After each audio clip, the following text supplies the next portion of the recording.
Ce n'est pas en tant que demi-juif que je vais vous parler, ce n'est pas en tant de payé par le Mossad ou par l'ambassade d'Israël. C'est en tant que Walter Boujna, défenseur de la vérité, sans tabou, et qui est boycotté depuis 5 ans sur tous les sujets, et j'en expliquerai, ou je les ai déjà expliqués, les raisons. Je vais vous faire une petite autoconférence qui va durer 15 minutes à mon avis, et ceux qui auront le courage d'écouter jusqu'au bout, ceux qui n'ont pas tellement d'opinion sur le sujet, le conflit israélo-palestinien, et même ceux qui sont à fond pour les Palestiniens, parce que ce sont des humanistes, etc., mais qui ont un peu de morale, eh bien changeront d'avis. Alors je vais commencer par vous dire quelque chose d'extraordinaire, un truc tout simple dont personne ne parle. Vous savez, depuis des décennies, on nous dit « oui, on veut un État palestinien, la solution à 2 États, etc. » C'est comme si ça n'avait jamais existé. Comme si Israël était arrivé dans la nuit, s'était emparé d'un pays, avait dit « voilà, maintenant c'est chez nous, cassez-vous tous ». C'est un peu ça. Hein. Le problème, c'est que les ignares, on leur a mis ça dans la tête. Or, la solution à 2 États existait à partir du premier jour de la première résolution de l'ONU en 1947. Je crois que ce conflit, le véritable problème, c'est qu'on utilise les mauvais mots. Cette affaire, depuis 1948, n'est pas une affaire de colonisation, mais une affaire d'une décolonisation du mandat britannique transformée en un plan de partage avec 2 États. Ceux qui ont rompu la résolution initiale 180 de 1947, ce sont bien les Arabes. Et pourquoi ils l'ont rompu? Parce qu'ils voulaient éliminer tout juif de cette terre qu'ils considèrent comme légitimement islamique, alors qu'elle est autant légitimement juive, chrétienne et islamique 19 siècles après les juifs. Et il y avait des frontières, tout allait parfaitement bien. Et les juifs se sont contentés de 20% du mandat britannique, c'est normal parce qu'ils n'étaient pas beaucoup, donc c'est par rapport à la population, et les Arabes auraient dû se contenter de 80% du mandat britannique, bien sûr en comptant la Cisjordanie. Mais qu'est-ce qu'ont fait les Arabes? Aujourd'hui, ils veulent on veut 2 États. Vous les aviez les 2 États. Vous aviez votre État, messieurs les Palestiniens, peuple, virgule, inventé. We create a new people. Instead of being the refugees, to be fighters. This is very important. We were refugees, homeless. We became now fighters, freedom fighters.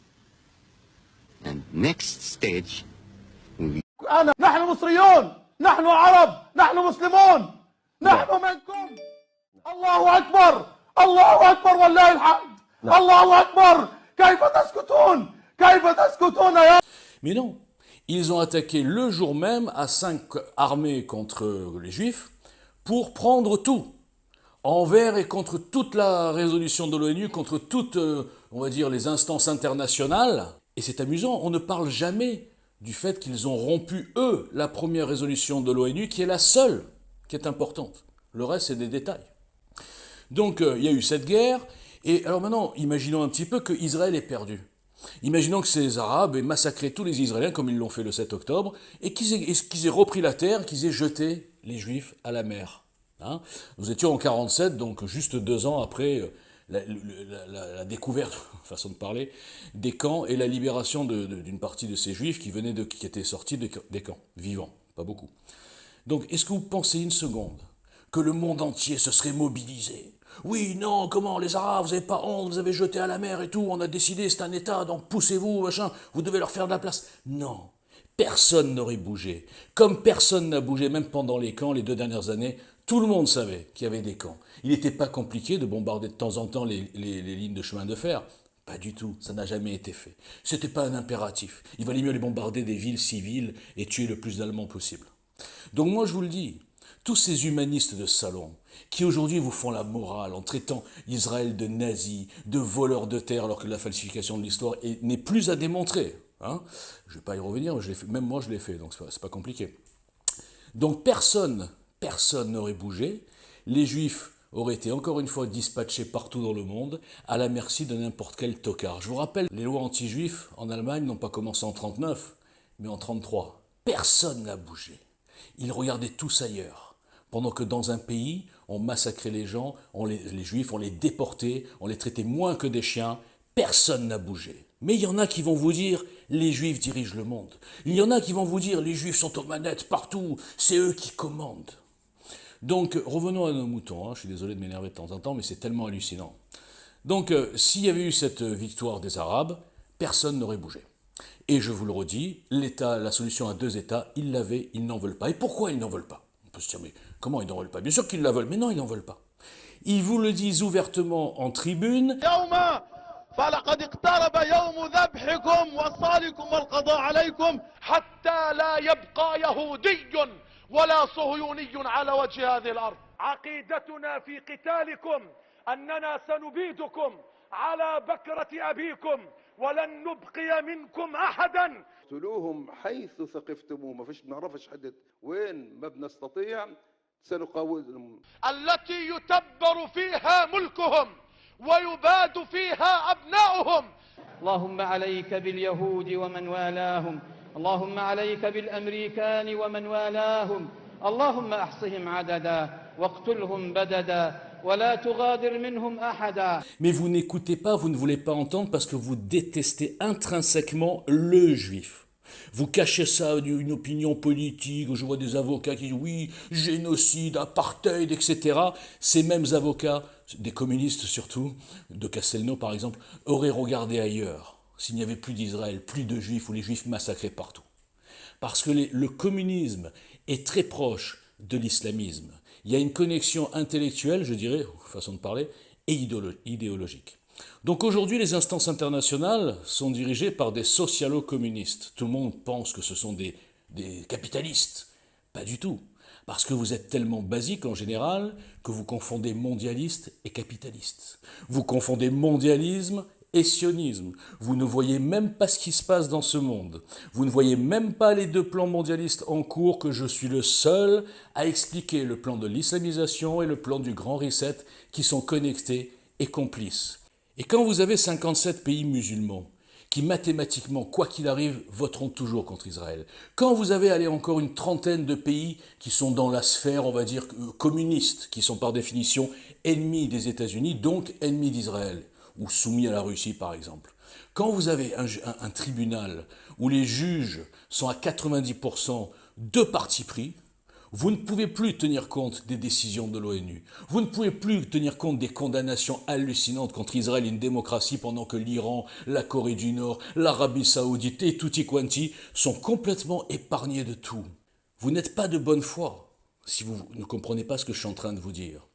Les instances internationales sont régies par les deux plans mondialistes. Il y a une pression par le nombre, par les matières premières, je parle des pays globalement arabes musulmans, et par la pression aussi, pas militaire, mais des attentats, les communautés intérieures, qui fait que le plan numéro 1 instrumentalise et en même temps est soumis au plan numéro 2.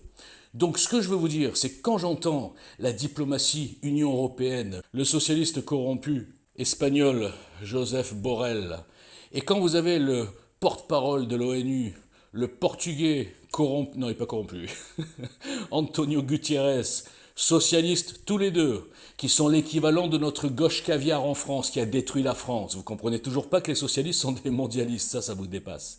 Et quand vous voyez ces deux personnes, et maintenant le Biden, qui lui est dirigé en sous-main par Obama et toute la clique, et les globalo-fascistes, et qui sont pas du tout, alors en façade bien sûr, ils défendent Israël, mais au fond ce qu'ils veulent c'est la destruction d'Israël. Je parle bien des États-Unis, vous m'avez bien entendu.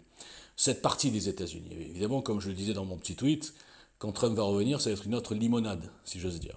Donc quand vous comprendrez que tous ces gens qui demandent à Israël d'accepter l'inacceptable, d'accepter un État indépendant à ses frontières, dont les dirigeants disent ouvertement « notre seul objectif, c'est de vous détruire. Notre seul objectif, nous sommes prêts à perdre 20 personnes si on peut tuer un juif. » C'est ce que le Hamas est en train de faire. Notre objectif, en étant armé par l'Iran, qui est quand même une puissance assez importante, c'est de vous détruire. Et vous voulez négocier avec ça. Mais quel est le Français en France, Monsieur Martin, qui voudrait négocier avec à la frontière italienne, admettons, un petit État géré par l'État islamique, après que ce même État islamique ait fait un pogrom de 10 000 personnes, hein? En rapport de la population, c'est pas 1000 en Israël, ça serait 10 000 ici. Après avoir vu les images de cet État islamique fantasmé, qui a existé, hein, c'était Raqqa, qui a massacré des civils, qui les a égorgés, qui les a violés, qui les a mis sur les réseaux sociaux, qui a fêté, hein, les gentils civils, ils ont fêté le pogrom, on a des images, mais vous ne voulez pas le voir. Quel est le Français qui dirait « Ah oui, non, vous avez raison, on va leur donner un État, puis on va vivre tranquille avec ces gens juste à côté de nous. Hein » Quel est le Niçois français, s'il en reste encore? Il n'en reste plus beaucoup. Qui dirait « Ah oui, pas de problème, on est humaniste. » Hein? Aucun. Personne. On demande à Israël d'accepter l'inacceptable, qu'aucun pays n'accepterait. Regardez la Russie. Ils n'ont pas été attaqués, pourtant ils ont dit on est menacé de tous les côtés. Pourtant il y avait eu une bombe qui est partie de l'OTAN sur la Russie. Regardez ce qu'ils ont fait. Et ces mêmes gens qui valident ce plan, ils n'ont rien dit pour la Russie. Eh non, c'est la Russie, ils sont gentils.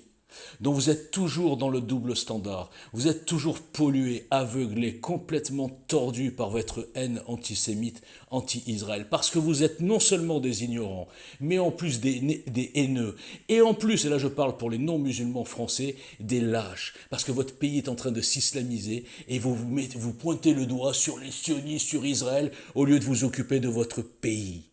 Voilà ce que j'ai à vous dire ce soir. Israël aujourd'hui n'en a rien à faire de ces décisions de mecs dans des bureaux qui sont pour la plupart corrompus, comme des villepins payés par le Qatar qui vient donner des leçons de morale. Hein? Donc le Qatar qui finance le terrorisme depuis des années, tout le monde le sait. On leur donne le PSG, on leur donne la Coupe du Monde, on leur donne les Champs-Élysées, on leur donne les grands hôtels, on se couche devant l'argent pourri, les pétrodollars, on va dire ça comme ça. Voilà ce que c'est la réalité. La réalité, c'est que Israël ne peut compter sur personne. Alors bien sûr sur les États-Unis, et sur Trump, quand il reviendra, ça sera encore plus clair. Mais aujourd'hui, Israël n'a pas à se soumettre à des décideurs qui, au fond, sont d'une perversité totale. Parce qu'ils ne demanderaient à aucun pays d'accepter ce qu'ils imposent, qu'ils vont essayer en tout cas d'imposer à Israël.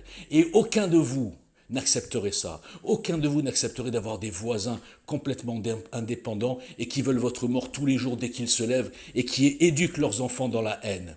Aujourd'hui, les Palestiniens, et le fils du fondateur du Hamas l'a très bien dit, ça n'est pas d'un État indépendant qu'ils ont besoin. The Palestinian children, Palestinian society has been hijacked by these criminals, and anybody who takes their side is participating in their crime. This is my answer to those people. And for the civilian casualties, etc., first of all, Hamas is using, and it's very clearly, it's a fact that Hamas used civilians as human shields. It's a fact. Then it's a fact that Israel call and warn civilians to evacuate buildings before they strike them. But in the meantime, Hamas put roadblocks to stop civilians from evacuating to safe zones. Hamas single misfire killed hundreds of refugees taking shelter at a hospital, and they blamed Israel. What are we talking about here? Israel is a democracy. Israel is accountable. Israel is not thirsty for the Palestinian blood. We have a fundamental problem, and we need to stop blaming Israel. We invited this upon our heads, and the rest of the world, if they don't know the reality on the ground, it's better that they shut up. And I say it's enough of Hamas. It's enough of the corrupt leaderships that they are killing our people, misleading them to hell. Is enough of that. We don't want Palestinian state. I don't want Palestinian state. Palestinian children need education. They need security. They need life. C'est de reformater leur éducation nationale, c'est l'éducation de leurs enfants, de reformater toute cette haine qu'ils ont engendrée sur une fausse histoire, un faux roman qu'on leur a raconté. Voilà ce qu'ils ont besoin. Maintenant, posez-vous la question. Ils veulent un État.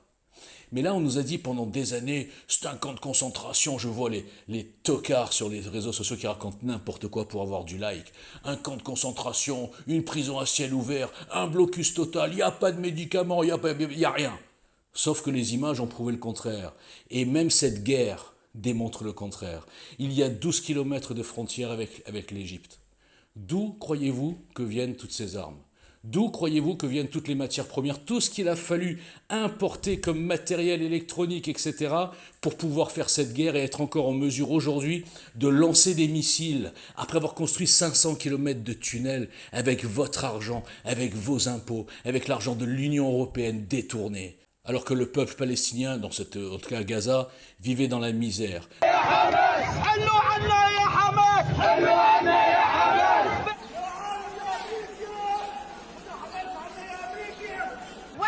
وهذا الحكم اللي بيحكمنا اياه سنوار وهنيه ما نحن هنا في غزة فلن يلقوا منا إلا البارود والنار، لن يجدوا منا إلا عليك يا حماس، أشكيك إلى الله يا حماس. ابن المسؤول الحمساوي بقى عمره 20 سنة وله سيارة وله جب وله عمارة ومتجوز وله كل ما يملك، وابن أولادنا لا يملكوا من الحياة شيء.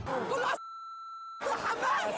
حماس اللي دمروا البلد واللي يا ابو العبد انت اكبر عميل. بعتوا الدم بالدولار، بعتوا الدم بالدولار، حلوا عنا.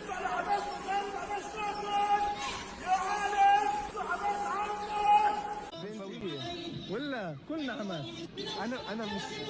انا مش قادر افهم هذا ليه. هذا انت ابوها قوي من اليوم والله. قديش عمرها؟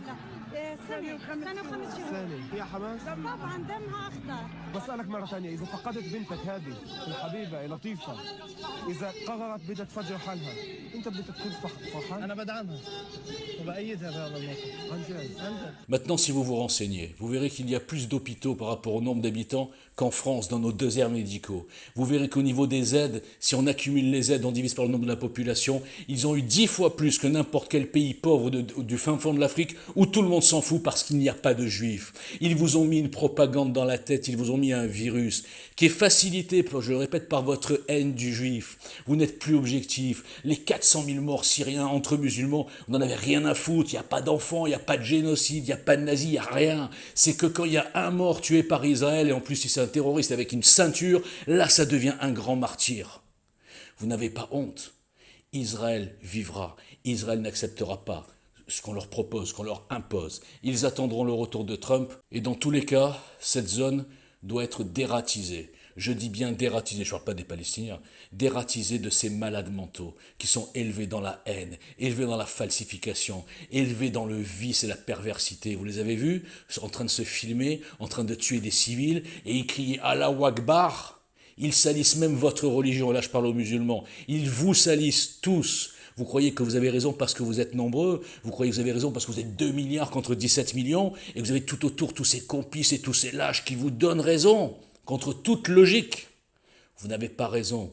Même le Allah que je ne connais pas, il vous cracherait à la gueule. Voilà ce que j'ai à vous dire. Merci.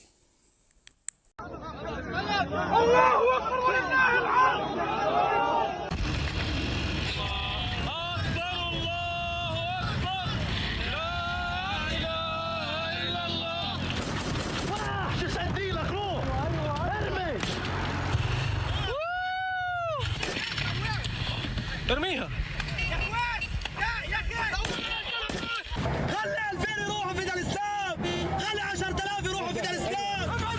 الله اكبر.